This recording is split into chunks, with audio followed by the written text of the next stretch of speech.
বেতনযুক্ত, আমরা চাকরি করি, আমাদের মাসিক টাকা থেকে যেটা অতিরিক্ত খরচ হচ্ছে। আমাদের তো বেতন বাড়ে নাই, আমরা যেই আয় করতেছি সেইটাই করতেছি, কিন্তু এই 2-4-5 বছরে যেই পরিমাণের জিনিসপত্রের দাম বাড়তেছে আমরা তো হিমশিম খাচ্ছি। আমি তো কি বলবো, এরা মনে চায় বাড়ায়, এরা মনে চায় কমে। আগে তো মরিচ ছিল আপনার 70 টাকা কেজি, 80 টাকা কেজি, এটা এখন হঠাৎ করে আপনার এই যে 120-140 টাকা, সব কিছুর দামই বাড়ছে, সব কিছুর দাম, মানে কোনোটাই তো দেখতে সহনশীলের মধ্যে দেখতেছি না। আমদানি কম হওয়ার কারণে দাম বেড়ে গেছে।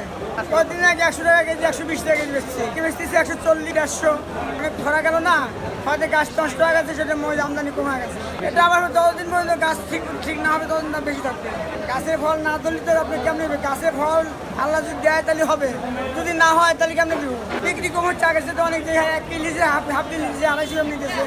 কিশোরগঞ্জের ডিস্ট্রিক্টে আমাদের যে এলাকাগুলো মরিচের গাছগুলো নষ্ট হয়ে গেছে, অন্য সাইডেও গাছগুলো নষ্ট হয়েছে। তখন যদি আবার নতুন আবাদ করব, তখন কিছুদিন পরে হয়তো মরিচ আমদানি হইলে দামটা নিয়ন্ত্রণ থাকতে পারে, আর কিছুদিনের ভিতরে দামটা কমবো না, কারণ রোদ বৃষ্টির জন্য গাছ নষ্ট হওয়ার পরে মরিচ তো নাই দেশে।